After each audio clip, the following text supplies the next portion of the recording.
Përshëndetje miq, në radhë të parë ju uroj javë të mbarë të gjithëve. Këtu kam sjell lazanje për kokë të lazanjeve.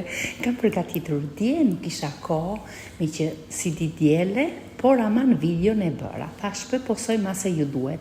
Petat i kemi të gatshme.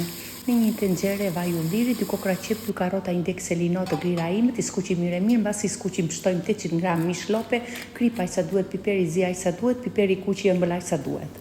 Skuqim mirë, mbasi i kemi skuqur, i shruajmë me një gotë verë të kuqe, mbasi avullohem vera kuqe, 800 gram salcë domatesh, i zjemi mirë për 1 orë me flaktullë dhe e kemi gati.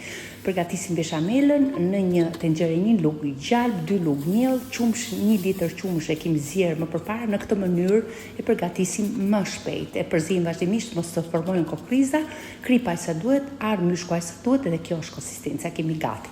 I përzijmë të 2 përbërësit bashkë, në këtë mënyrë e përgatisim më shpejt, pak parmigiano, shtrojmë përbërësit, shtrojmë peta, shtrojmë përbërësit, djatë parmigiano, pak ursim, edhe derisa të mbarojmë përbërësit, vazhdojmë me procesin. E mbulojmë me kapak në furrë të paranxuar me 200 gradë, rreth 1 orë me kapak. 10 minutat e fundit heqim kapakun, e lejmë 10 minuta pa kapak derisa të formohet akorja, siç e shikoni. Heqim nga furra, e lejmë për 10 minuta të mbuluar me kapak, të pikset mirë lazanja dhe e kemi gati për ta shërbyer. Kur thot deli çat ta hash me sy, duket dhe puna vet. Ju përshëndes. Ciao ciao.